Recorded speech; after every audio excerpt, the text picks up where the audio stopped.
Welcome to this episode on the Health and Happiness Show, where it's my mission to change your mindset so that you can live a healthy and happier life. So sit back, relax, and enjoy the show. Let's go.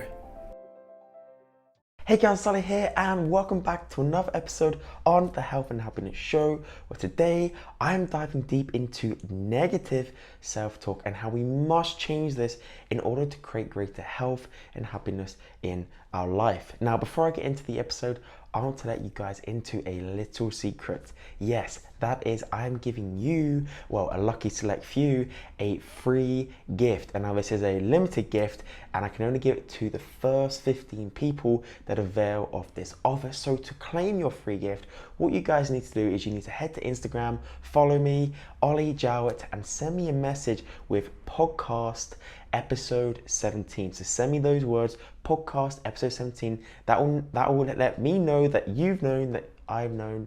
I've lost it. I will know that you've listened to this podcast, and I know that you are claiming the right free gift, because I do tend to give out quite a few free gifts. But anyway, back to the show. Let's go. So, negative self-talk.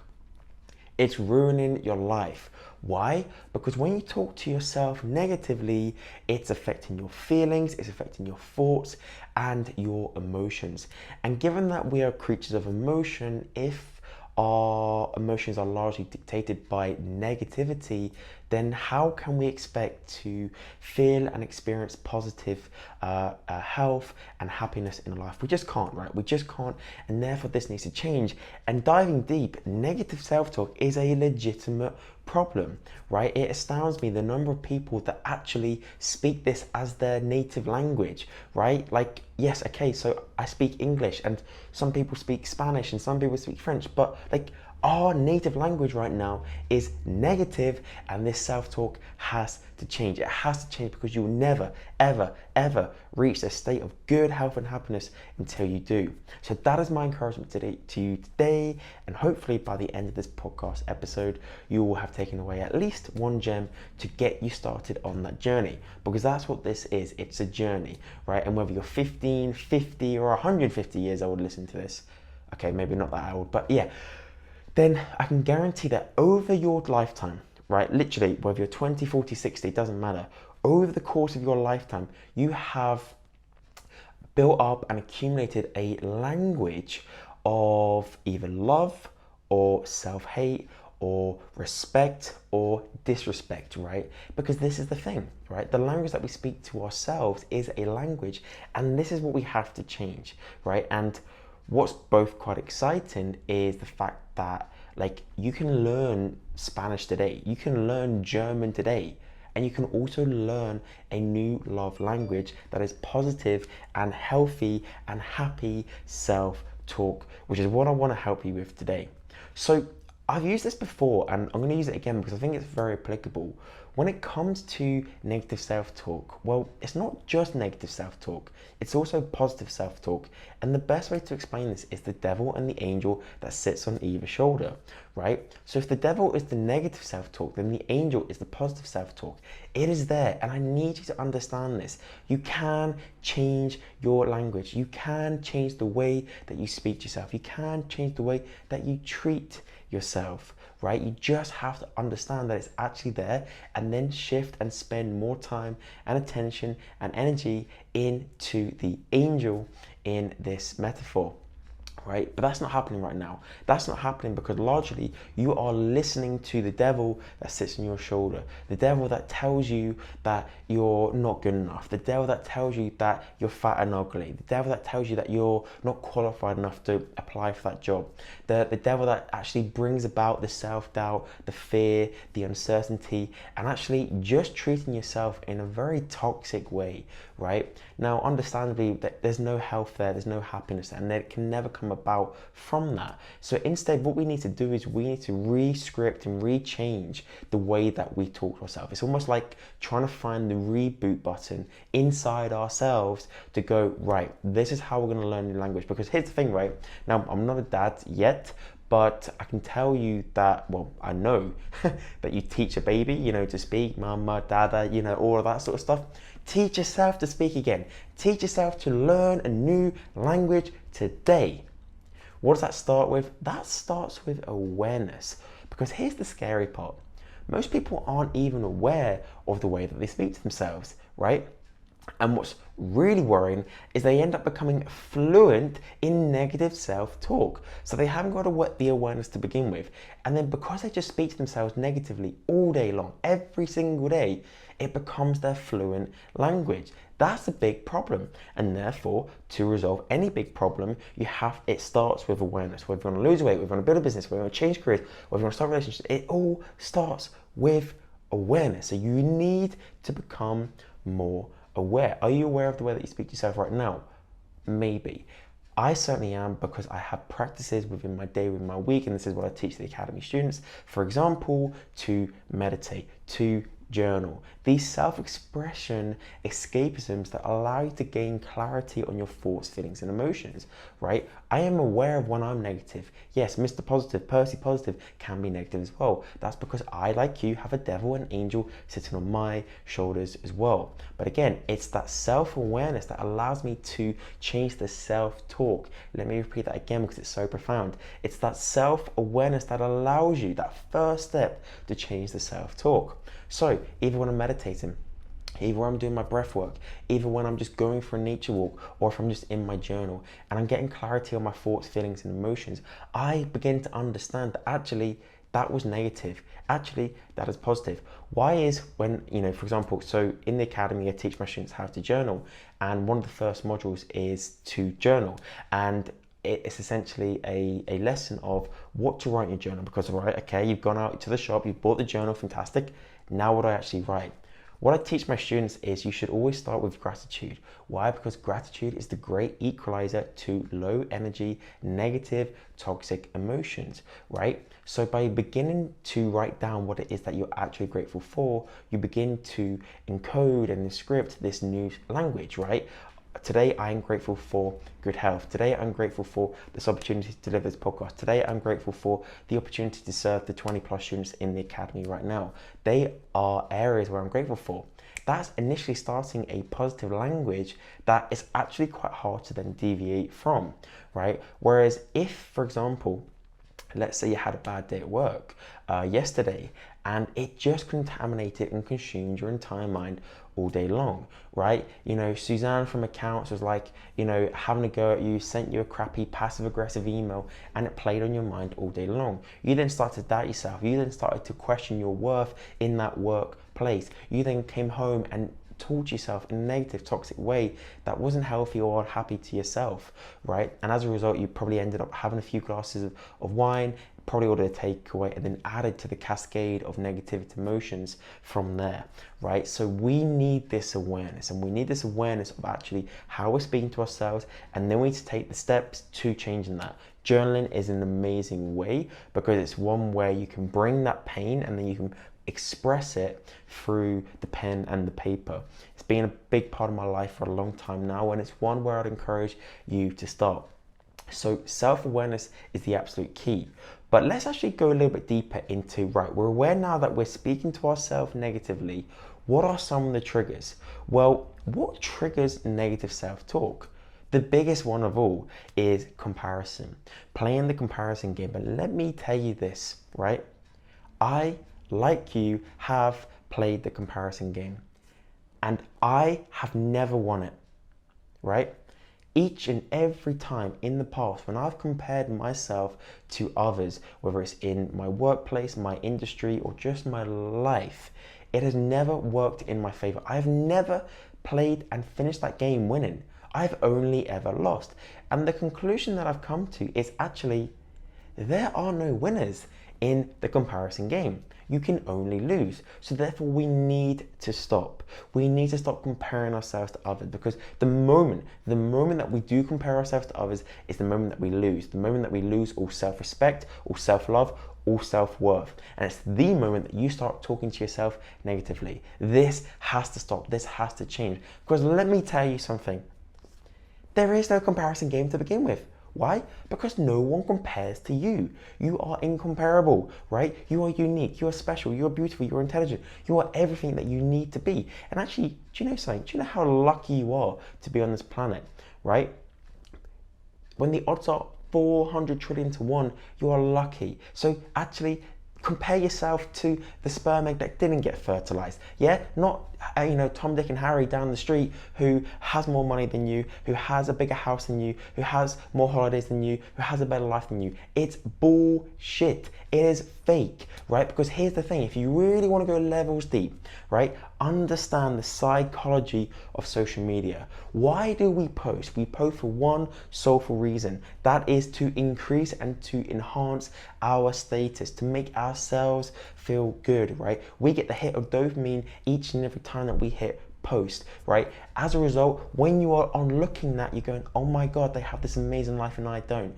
I feel crappy about myself. You then start talking negatively to yourself and it cascades from there, right? This is the power of it. Understand that we are only ever posting to actually make ourselves look and or feel better, right? Never because it's actually the case.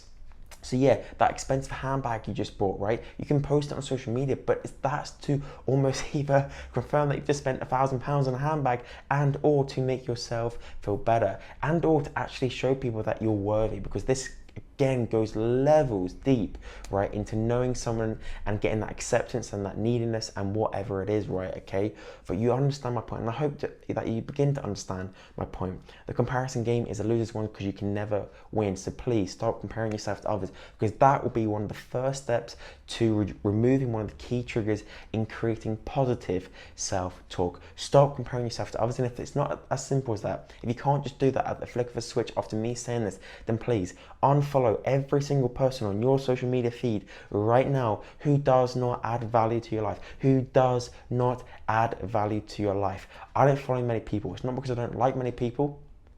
Okay, I don't like many people, but the people that I do follow I either like or because they either add value to my life. On social media, you can either be a consumer or creator. I use social media, the platform of social media, to create content, to help and serve others, to be one of those people that deliver value and actually enhance the health and happiness of other people's lives. I choose to not consume content because if I do consume that content, then it's going to be positive. But in the past, I have been the victim. I have been the victim of comparing myself, and I've never, ever, ever felt good after it. So please let go of this comparison. Number two would be this idea of perfectionism. You can see when the passion comes out, because I'm just like boom, boom, boom, right? Perfectionism, largely portrayed on social media as this perfect life, is bullshit. Number two, right? It is an illusion. Perfectionism is an illusion. It doesn't exist, right? You may think you're perfect, and maybe you are perfect. Maybe I haven't met you yet, right? But actually, to my understanding from the people that I've had the pleasure and the opportunity of working with, most people are not perfect. Why? Because perfectionism, I've lost my words. It doesn't exist. It does not exist, right? In any area, either as a personality type, a trait, a body composition, or actually just in the accomplishment of a certain goal. Look, I'm saying this as the perfectionist. I'm saying this as Mr. OCD who has to get everything to the T, right? Let me just make sure I'm straight and standing up right. Okay, anyway, you get what I'm saying, right? Perfectionism doesn't exist. And actually, the moment that you let go of trying to be perfect and instead you strive for progression, everything changes. The pressure comes down, you start actually enjoying this process and you make progress. Strive for progress, not perfection. Repeat that again. Strive for progress, not perfection. Please do me a favor, pause this episode and write it down. Strive for progress, not perfection. Because honestly, truthfully, sincerely, the moment that I made that switch, as the OCD perfectionist in the room, the moment that I made that switch is the moment that everything changed. I actually started to get what I wanted in my life. That's the difference. Because each time I strove for progression, each time I strove for perfectionism, I would only ever fail. My expectations were never met. Then when I strived for progress, I actually was able to have the perspective and go, oh, I'm doing okay. Oh, I'm in a better place than I was this time yesterday, last week, last month, last year. You get what I'm saying? Please stop striving for perfectionism because you're never going to find it. Comparison, perfectionism, and number 3, past experiences. Stop letting your past negative experiences continue to take away your health and happiness in the present today. You cannot go back and change the past. You cannot control the future. But let me tell you this, you absolutely can control the present. What you do today, you can control. That is why it's called the present. It's a gift of time that has since become our opportunity to create a healthier and happier life, to pursue the goals, the dreams, the aspirations that you have deep inside your heart and soul. You have that opportunity today in the present. This is why I love doing this, recording this podcast right now, because I see this as an opportunity of time to, within my present tense, to deliver value and hopefully, fingers crossed, have an impact on someone's life. But instead, you're living in the past. And because of that, you're talking to yourself in the past, right? The binge that you just had 5 minutes ago or last night, you're continuing to beat yourself up on, but yet it's in the past. You can't go back and you can't change that. Of course, right? Hindsight's a wonderful thing. And yeah, maybe you shouldn't have had that. Maybe you'd be lighter on the scales this morning if you had that, blah, blah, blah, blah, blah. You cannot change it. Equally, you cannot control what happens tomorrow, right? I hope and pray that you get in the car and you get to wherever your destination is safely, but you cannot control if someone crashes into you. You cannot control the traffic or the congestion. Look, I didn't expect or predict cancer, but it happened, right? These things happen. You cannot control the past. You cannot change the past. You cannot control the future. You can only control the present. Let's bring it on cancer, right? Okay, knowing what I know now, let me tell you this: when only 5% of cancers are genetic based, that means 95% aren't. That means you have 95% control in the present with what you do today. That means getting your weight under control. That means getting your mental well-being under control. That means getting your diet, your exercise, your lifestyle under control. And you can only do that in the present tense. Boom. This is what it, right? Perfectionism, comparison, and past negative experiences. Let go of the pain of the past to find peace in the present today. Let me repeat that. Let go of the pain of the past to find peace in the present today. Because once you find that peace, once you find that tranquility and actually letting go of the mistakes, the failures that you've made in the past, you will find an opportunity, you will find an enlightenment in actually what you can do today to create a healthier and happier future tomorrow. Please, please, please embark on this journey to re-changing the language that you tell yourself, because you can, right? I can't speak languages. I failed French at school, but I'm absolutely making the commitment in my pursuit today to learning a new love language, a love language of self-respect, of self-worth, or of actually knowing how amazing that you are on this planet, right? And actually knowing your own worth is absolutely important. So please, please, please, please, let this podcast today be that starting point for you, right? Self-talk is powerful, and it's also destructive, because similarly to the mindsets being fixed or growth, negative or positive, pessimistic or optimistic, right? Self-talk can either be negative or positive. It can either accelerate your progress to get you to where you want to be in life, or it can imprison all health and happiness in the process. Finally, speak to yourself as if you would speak to someone else. I think that's good. Speak to yourself as if you would speak to someone else, because let me tell you this, right, with all due respect, I'm not going down the street and I'm not calling someone a fat, ugly bastard, right? Like, that's just not in my vocabulary. However, in the past, maybe I've called myself that. Maybe you've called yourself that in the past. Speak to yourself as if you're speaking to someone else, and suddenly the vocabulary will change. The language will mold into a healthier and happier tone, right? That is the difference. So if you take nothing else away, take that away, right? And let that be the starting point. I hope this has been valuable. Until next time, stay healthy, be happy, take care.